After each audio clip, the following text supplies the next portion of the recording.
Nintendo should raise the price for Donkey Kong Bonanza to at least $90, because did you see you can go Super Saiyan and even fly around as an ostrich monkey that bombs things? Nintendo just revealed a bunch of brand new information for Donkey Kong Bonanza during a brand new Nintendo Direct, so today we're gonna go over everything you need to know, because honestly I was not excited about this game at all until I watched this Direct. I've just never really been a Donkey Kong fan, even though I've tried to get into the franchise at multiple points. It just never really grabbed my attention, but this game honestly looks like it could be one of the best Donkey Kong games I've ever seen. So let's get right into it, but first drop a thumbs up down below, really helps out the channel a ton. Now Donkey Kong Bonanza brings us to Ingot Island, where golden bananas were just discovered, which are apparently super valuable, so much so that there is a gold rush to the island, bringing lots of people seeking the golden banana value. Among those seeking these golden bananas is the nefarious Void Co., an evil mining corporation both above ground and below ground that are trying to get their hands on the golden bananas because I guess they're greedy. I don't really know. So it's up to Donkey Kong to not only stop them and get the valuable golden bananas for himself, but also he finds himself alongside a companion who goes by the name of Pauline. You may have seen her in other games. She seems to be in child form in this game, but going underground searching for the golden bananas. Each of our protagonists has a single wish in mind. DK just wants as many bananas as possible, which is pretty much his motivation for every Donkey Kong game, and Pauline just wants to get back to the surface. She just wants to get home, and she is trapped underground, but luckily it is said that one's wishes are granted at the center of the earth, which leads Donkey Kong and Pauline to go deeper and deeper into the world to reach the center of the world so they can each have their wish granted, and that's your motivation to play the game. But the cool part about Donkey Kong Bonanza isn't really just the story. It's fine, it's generic, it gives you something to grip onto, right? But really the appeal of Donkey Kong Bonanza is that this looks like it is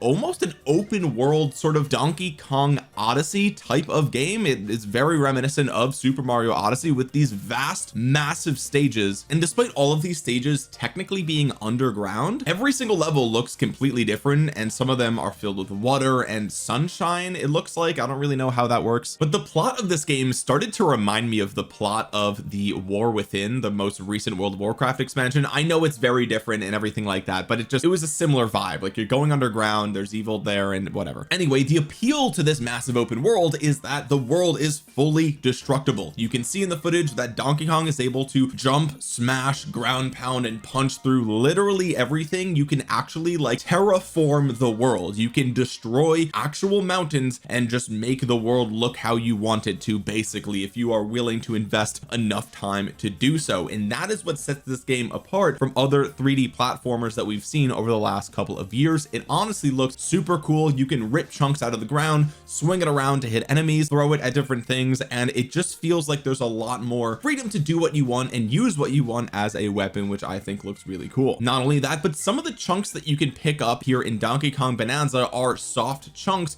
which I assume they resemble like clay or something like that, and you can actually use them to stick on different mountain formations and build like bridges and different things in the world. I don't know if you're going to be required to do that to make it through certain levels. That I assume that might be the case, but it was just cool to see that that was something that even the developers had thought of, not just destruction but rebuilding as well. And on top of that, there's also chunks that you can use to like surf on water, which I thought was pretty cool. So it's not just one dimensional of just smash everything in sight, right? There's other types of terrain and things that you can do with the terrain that make the game a little bit more interesting. Now, we talked about Pauline before, and as I said, she looks like she's a child in this game, which is really interesting. But on top of that, she is known in this game for having an absolutely gorgeous singing voice, and that plays a part in the story apparently, because her singing has super powers. Like, she literally can turn Donkey Kong into Super Saiyan Goku. Like, he actually just goes Super Saiyan and it looks freaking sick. You can also transform Donkey Kong into a bird form, or an ostrich form as they called it, and you can like drop bombs on things, and you can actually swap between these different formations, even though they are apparently timed, like you only get a certain amount of time as each formation. So the game sort of takes a Banjo-Kazooie type of approach, where you have the main protagonist and then you have the sidekick, right, or Ratchet and Clank, right? But the other thing that I thought was cool is that this game actually has multiplayer, where the second player can take control of Pauline's voice. So you basically grab a second Joy-Con or a second set of controllers, and you can actually use the mouse feature to point and aim her voice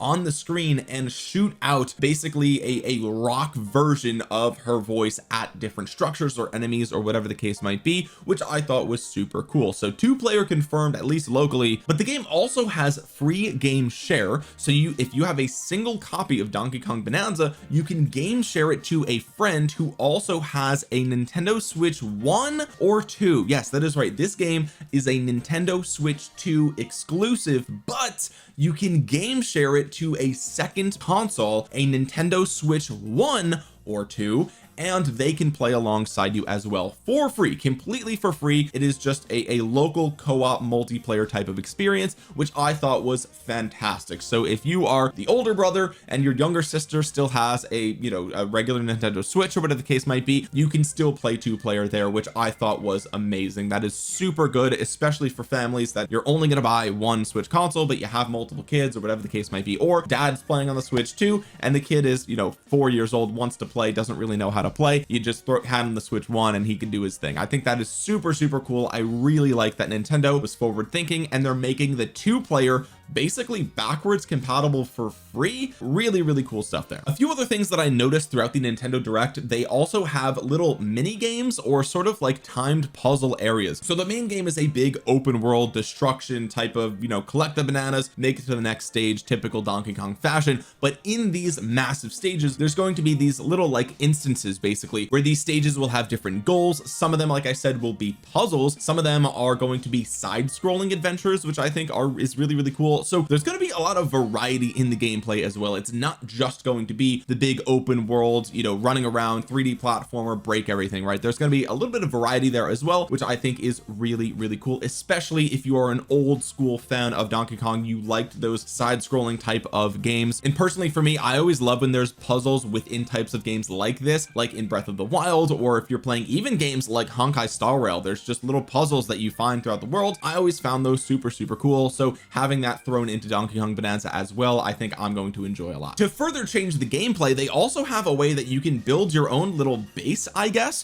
which I don't fully understand this component because it seems like the game is mostly single player, but you can kind of build your base in these worlds and like listen to music and things like that. Which, on the topic of music, the Nintendo Direct did feature a lot of old school Donkey Kong tracks which sounded fantastic. These like immediately brought me back to times where I just throw on the Donkey Kong playlist while I'm doing work at home or when I would be studying for a test or something like that. So really was amazing to just hear these Donkey Kong tracks again in 2025 in a Nintendo Direct. I really appreciated that. So hopefully they have a new spin or a new twist on some of these truly famous Nintendo tracks that people have just grown to love. I mean, people know that tracks like Aquatic Ambiance or Sticker Brush Symphony, these are like famous game tracks that people can identify and recognize immediately, even if they've never played some of the older Donkey Kong games. So I really love that. Hope we get some updated versions of those. But back to the gameplay, one of the cool things that they revealed is that this game is going to sort of have RPG elements as well, because as you're going through the different levels, you're going to be getting Banandium gems. These are special gems that you can use to put skill points into Donkey Kong. So you're going to be able to increase the power of some of your different moves throughout the game, not only through just collecting these gems, but also gem shards. So if you collect a certain number of these like shards or coins of these Banandium gems, you'll have skill point upgrades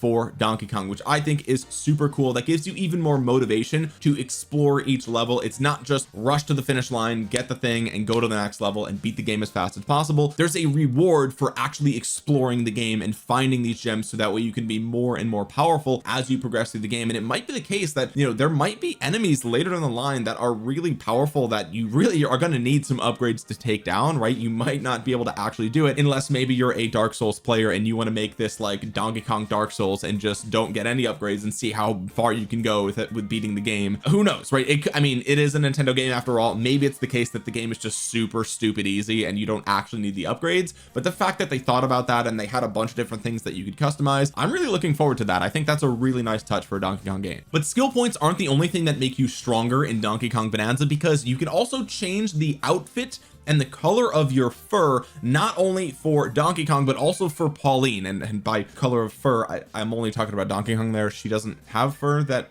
okay, just don't leave the comment. But changing your outfit will give you different benefits, different perks as you're going throughout the world. So that's just another way that you can not only think ahead and kind of optimize your character for the level ahead, whether you're like swimming throughout the world or it's a really hot level or whatever the case might be, but also you can customize your appearance, which I think a lot of people are going to really enjoy. I know a lot of people love customizing their character in these games, so the fact that you can be golden Donkey Kong or blue Donkey Kong or whatever is kind of an homage to if you've ever played, you know, Super Smash Brothers. Especially I remember back on Melee, you could change like the tint of your fur as Donkey Kong just a little bit, and this gave me vibes like that, except more vibrant, more beautiful. It looks a lot better, and there's actual perks to doing so I thought that was super cool as well, and definitely something that I was not expecting, right? This is not something that I thought would be the case in this game, and I think that's kind of why I'm excited for the game now, because there was a lot of things that were revealed that I didn't really know they were going to do, they didn't need to do, I didn't expect them to do, and yet here we are. You can customize how Donkey Kong looks, it impacts his performance, you have skill points, you can build a base in the world. It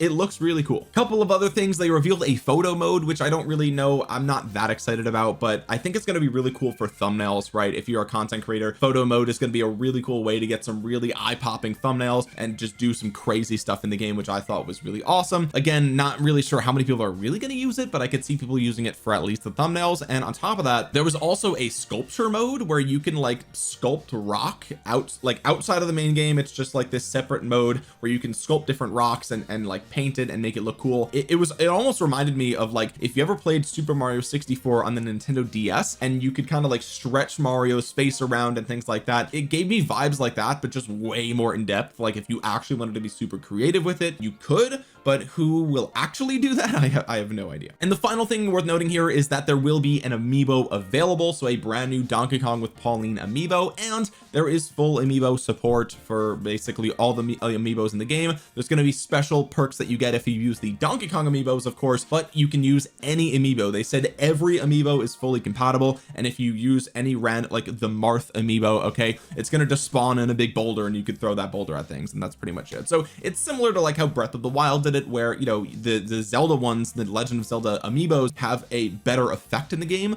but you could still tap a random, you know, a Mario Amiibo and it would still do something, which I thought was cool. And that brings us back to the price point, right? After seeing everything that was revealed today for Donkey Kong Bonanza, do you think that this game should still be $70? And I think this has been the #1 point of contention for a lot of Nintendo fans. A lot of people got their hands on Mario Kart World. Some people have been absolutely loving it, like myself. I've been streaming it over on Twitch and on this YouTube channel, so if you haven't seen my streams, make sure you subscribe to the channel and follow me over on Twitch. But a lot of people got their hands on Mario Kart World and felt like it wasn't worth $80, and truthfully most of us got Mario Kart World with the Nintendo Switch 2. Mine was effectively $50, and I think for $50 I'm definitely getting my money's worth out of Mario Kart World. But if I spent $80 on Mario Kart World, that's a whole different ball game. That's like $30 extra for the same game. I don't think that it's necessarily worth $80, to be honest with you guys, unless they give us all the DLC in the future for free. Then I'm gonna say, okay, fine, it's worth it, right? But Donkey Kong Bonanza, I think the reason that this game is not $80 is because it doesn't have the online multiplayer, right? If you look at Mario Kart World, you have the online multiplayer, which is basically infinite replayability. Whether you like it or not, people are going to be playing Mario Kart World 2, 3, 4 years from now. Okay, this is probably the only Mario Kart we're getting for the Switch 2, plus it's gonna have DLC, so like there's way more replayability for Mario Kart World. It also has like the brand new voice chat feature and the webcam feature and all that stuff, so there's like way more in Mario Kart World and more replayability there. And I think that's why Donkey Kong Bonanza is a little bit cheaper, right? It's a $70 game because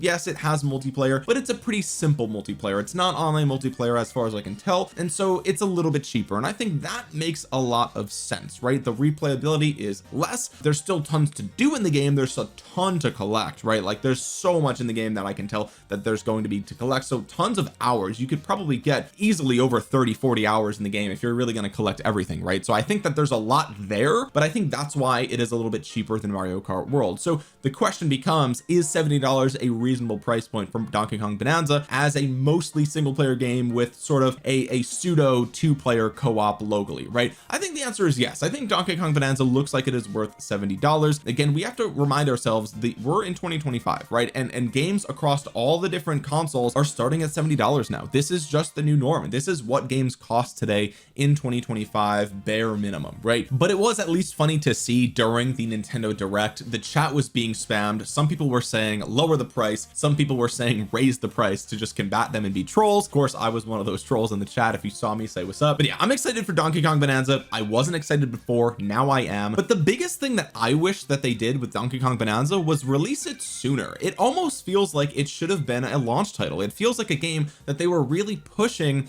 with the Nintendo Switch 2 reveal, and we have to wait 5 weeks from the launch day to when Donkey Kong Bonanza comes out. We're still about a month away at the time of recording this. It just feels like this massive open world platformer is kind of like what I would expect to be launched alongside a brand new Nintendo console, right? With the Switch, we got Breath of the Wild, and that game was massive, right? It was a massive game, completely changed the future of Legend of Zelda in the way that we play the game and what we expect from a Zelda game, right? Like totally changed the formula and everything, and it was a massive success, right? Donkey Kong Bonanza is not going to be on that same level. It's just not. It can't be. I'm sorry, it won't be. But what it can be is a more, you know, traditional Nintendo 3D platformer experience, and that is what Nintendo is known for, right? They are known for their platformers, and it just feels weird that, you know, this game, we have to wait over a month after release of the Switch 2 to get our hands on what we might expect to be a classic Nintendo experience, but we're finally getting it. It is coming in 1 month, so stay tuned for that. I'm excited for Donkey Kong Bonanza. I was not going to get it before. I probably will get it now, so I'm really looking forward to it. But I want to know what you guys think in the comment section below. Are you excited for Donkey Kong Bonanza? Did you learn anything new about the game from watching this video? If you did, drop a comment down below, like the video while you're down there, subscribe if you want more Nintendo Switch 2 news. And with that being said, guys, thank you so much for watching. This has been Omniarch. I will talk to you guys again soon. Peace.